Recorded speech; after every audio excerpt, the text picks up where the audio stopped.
Tak vítam vás pri pokračovaní môjho príbehu s mojím maternicovým tehotenstvom a tento diel by som teda nazvala nejaké zmierovanie sa alebo teda dni po operácii a po odobratí teda vajcovodu, nejaká tá rekonvalescencia a takéto veci. Takže vlastne po tej operácii nastane nejaké také tiež čistenie, lebo tá maternica sa predsa len pripravovala hormonálne, ale je to niečo také, jak menštruácia, ale keď teda máte po laparoskopickej operácii, tak nie je to nič príjemné, keď ešte máte menštruačné bolesti a neviete sa vlastne úplne hýbať, ale nejak sa to pekne zvládlo, už som teda si mohla dávať Ibalgin doma a všetko bolo teda v poriadku. Teda vychádzajú z vás aj také časti, ako majú ženy čistenie po pôrode menšie, ale je to teda nejak tkanivo sliznica, čo ja som sa vtedy zlakla, som písala svojmu gynekologovi, že Pane Bože, že čo sa to deje, že nejaká komplikácia alebo niečo. Tak ja som vlastne potom, keď mňa prepustili v piatok, tak pondelok som išla teda na kontrolu k svojmu ešte gynekologovi, kde to teda on poslal na histológiu a skontroloval to všetko, ale naozaj ultrazvukom videl, že všetko je pekné, všetko sa hojí, takže som bola veľmi rada, že aspoň niečo pozitívne, no. No, ja poviem, že pri tom zmierovaní ja som vôbec nebola taká, že by som sa chcela ľutovať, ale cítila som sa taká, že som zlyhala ako žena a hlavne som sa cítila, že zlyhala som ako žena, ale to, že nemám proste ten jeden vajcovod, tak som sa úplne cítila už taká nepoužiteľná a strašne som potrebovala informácie, čiže som počúvala veľmi veľa podcastov o týchto potratoch, hľadala som videá, hlavne takéto nejaké video, čo našla som jedno jediné na YouTube od českej jednej youtuberky, ktorá mala viac menej podobný tento priebeh, čo sa jej stalo. A plus mi potom ešte kamarátka poslala teda influencerku Emily Miller, čo bola z Too Hot to Handle, sa mi zdá, s Cam Holmesom, že jej sa to teda tiež stalo a oni už v tom čase mali teda bábätko. A to isté tá youtuberka teda, ktorá to natáčala, tak bola v tom čase natáčania tehotná. A tu by som teda možno na odľahčenie teda povedala, že aj nám sa to podarilo. Podarilo sa nám to naozaj rýchlo. Na to by som spravila teda ešte zvlášť tretie video. Ale som si povedala, že už musím toto natočiť, pretože mám chvíľu pred porodom. Teda 7.11. mám termín a myslím si, že už potom budem taká plná iných emócií, že už by som asi o tomto príbehu nevedela tak rozprávať a hlavne není to ešte ani rok, takže mám to tak celkom v pamäti. Takže ja som momentálne takto. A teda všetci, čo to pozeráte a teda sa vám to stalo, tak nezúfajte. Ale tej ceste teda k tomuto bábätku, to by som povedala v tom ďalšom. No a teraz nejakej tej rekonvalescencii, takže samozrejme bola som doma, no ťažko sa mi chodilo, snažila som sa to ako tak rozchádzať. Mala som teda 4 také tie pichy v rezi, jak je po laparoskopii. Keď nájdem nejaké fotky, tak som vložím, ak to vôbec budem vedieť. A tak možno aj nejaké fotky z izby v náboroch, aby teda videli ženy, ako to tam je, tým, že vlastne so mnou tam bol ten manžel. Inak napadlo ma, že ono by to možno bolo aj dosť zaujímavé natočiť možno takéto niečo, že z pohľadu toho muža, že on si tam so mnou s tým akože prešiel, že tam bol so mnou, ale tak vždycky ide tá pozornosť viac na tú ženu, ale tak oni si tým tiež prechádzajú s nami a naozaj mi bol veľmi veľká opora. Potom ostal nejaké dni ešte so mnou doma a vlastne potom musel ísť do práce, takže ma chodil kontrolovať otec a jedlo nám nosili teda svokra alebo teda moji rodičia. Ešte s tým by som chcela povedať, že ja som sa vlastne 3 dní po operácii dozvedela, že moje mami nediagnostikovali rakovinu. Takže možno aj to mne veľa spravilo s tou psychikou, že som vedela, že naozaj, že teraz asi nebol ten správny čas a že musíme bojovať. Keď bolo to naozaj psychicky veľmi ťažké. Takže teda ja som celé dní počúvala tie podcasty, hľadala som informácie, bavila som sa s umelou inteligenciou, Proste chcela som vedieť, prečo sa to deje, ako sa to deje, prečo sa to stalo mne, či som nejaká pokazená, proste takéto veci. No a musela som sa vrátiť do reality. A teda v práci sme povedali s kolegyňami, samozrejme taký ten maličký okruh okolo mňa, tak kto vedel, ale už sa začali vypytovať ľudia, kde som, čo som. Však penka, zrazu z ničoho nič, zo dňa na deň, jeden deň v práci, druhý deň nikde. Vyzeralo to, že minimálne mesiac nebudem v práci, akorát tam bolo dobre, že sa blížili tie vianočné sviatky, takže to tam tak trošku odľahčilo.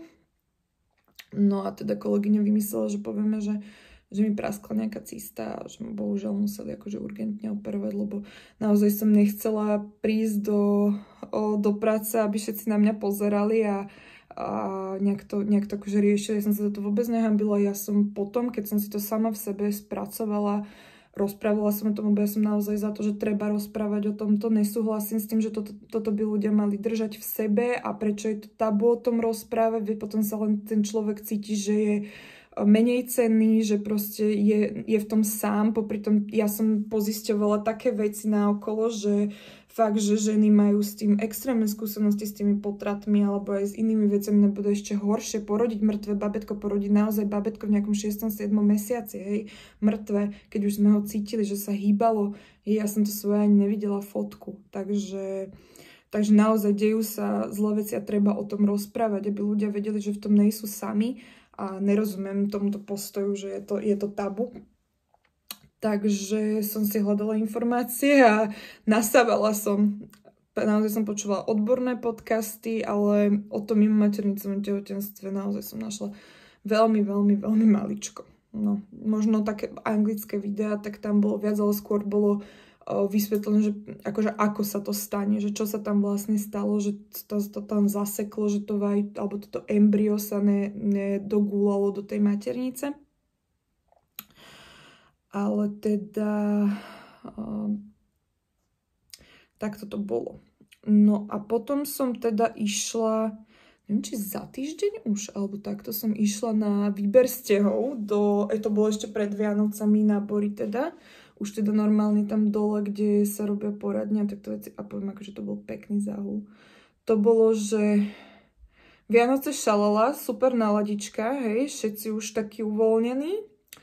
A ja tam teda čakám na tú svoju ambulanciu, kde som mala číslo a tam tie maminy s takýmito brúšiskami, jak ja mám teraz. A úplne som sa tam cítila jak taká chudera, akože to poviem na rovinu. Úplne som bola, že bolo mi smutno, bola som úplne akože tam s nimi, že sedieť, úplne som bola odvalená. A teda vybrali mi stehy, všetko bolo v poriadku, ultrazvuk mi teda nerobili tým, že ja som vlastne, sa mi zdá, že v tom týždni bola na tom ultrazvuku toho môjho lekára, všetko bolo v poriadku.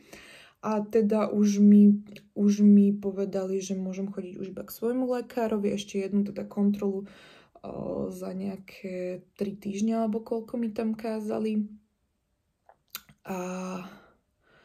A to som sa tam hlavne pýtala, že tým, že ja som bola naladená úplne, že ja babetko chcem. Ale naozaj v poriadku po takomto niečom, keď žena potrebuje nejaký čas, potrebuje sa dokopy a bojí sa, že nechce ísť do toho, ale ja som bola taká, že áno, že ja babetko chcem ho teraz hneď najlepšie, ale samozrejme, že sa to nedá, ale teda nechcela som určite zbytočne čakať. No a teda na Boroch mi pani doktorka povedala, že keď bude mať 2 normálne menštruácie, tak vlastne po tej druhej, ak prebehnú naozaj zdravo, nebude to nejaké bolestivé, nebude to krvácanie nejaké atypické oproti tomu, ako som mávala predtým, tak sa môžeme začať pokúšať o babetko. Takže ja som si to začala manifestovať, že to všetko bude v poriadku, ja určite hneď dostanem menštruáciu a proste som sa dávala strašne do takej pohody. Úplne naozaj, že naozaj tá psychika, aj to, že tie Bory, že tam bol so mnou manžel, že ma to nejako nezlomilo, že som sa tak vedela aj tými informáciami, ja to vriem, že liečiť a ja som bola že hladná po tých informáciách. Tak ja som si to úplne, ja som sa namotivovala a ja som si to manifestovala, že sa to proste podarí. Takže išla som potom až po novom roku na ďalšiu kontrolu pánovi doktorovi svojmu. kde to bolo nejaký, dajme tomu, že už sa schylovalo 4 týždňom po operácii, bolo to okolo nejakého 10. januára alebo takto nejako. A ono sa teda hovorí, že tú menštruáciu by žena mala dostať potom po trate, teda ak tam nebolo niečo závažné, alebo aj po tomto maternicovom tehotenstve 6 až 8 týždňov, jak je teda to 6. nedelie. A to ma tedy doktor potešil, lebo mi povedal, že nebudete čakať 6 až 8 týždňov, že ja už to vidím, že už sa uvoľňuje vajíčko a že vlastne budete menštruovať. Takže ja som vlastne dostala úplne, že menštruáciu tak, že jak to vlastne lekári ukončili to tehotenstvo, tú operáciu a klesol ten hormón, tak mňa akože, neviem, jak je to možné, ale ďakujem svojmu telu, možno aj tým vekom, aj všetkým, že ja som vlastne dostala tú menštruáciu hneď za 4 týždne, proste jeden taký ten cyklus, jak som mávala aj predtým. Takže som ju dostala a potom teda bolo, že či teda nastane ale aj ovulácia, takže som si nakúpila tie ovulačné testy. No a ja keď som po menštruácii videla, že naozaj som to mala pozitívne, tak ja som sa tešila, ty kokso, ja keby som bola už tehotná, že naozaj nastala tá ovulácia, že sa to všetko dalo dokopy. No, takže tým, že ja som teda bola pripravená, že teda chcem to bábätko druhé, tak som teda do lekárovi povedala, že jak to teda on videl, lebo on mi povedal, že on by mi nasadil nejakú antikoncepciu na aspoň na pol roka, že nech sa tie hormóny ustalia, tak to ja proste v živote som antikoncepciu nebrala, lebo mám po mamine niečo v krvi dedičné, že by som nemala dlhodobo brať hormóny a takéto veci. A ja som povedala, že však ale mne lekári na Boroch povedali, že ja za 2 mesiace teda vlastne po 2 normálnych menštruáciách, to čistenie sa tam nerátalo, že môžeme skúšať. A on povedal, že nie, to minimálne pol roka a ja úplne, že proste nie, že mne to povedali takto a že ja proste tam verím tým moderným odborníkom, čo chodia na tie všetky konferencie. Akože to vôbec nechcem zase povedať na môjho lekára, že by niečo akože on nebol odborník, akože ja mu verím všetko, stále som u ňoho, ale proste som verila im. No. A to by som dala teda už do 3. dielu videa, ako sme teda došli k tomuto prckovi, ktorý sa za chvíľočku narodí. A určite by som chcela povedať, nehľadajte viníka, proste bude to bolieť, ale nehľadajte, kto za to môže. Už keď sa to stalo, proste bude vám to len zbytočne brať energiu, ktorú potrebujete úplne na iné veci. A to šťastie si nás nájde každého. Takže asi takto by som to ukončila, toto video. A vidíme sa pri 3. dieli, ktoré už bude, dúfam, trošku viac aj radostné. Uvidíme.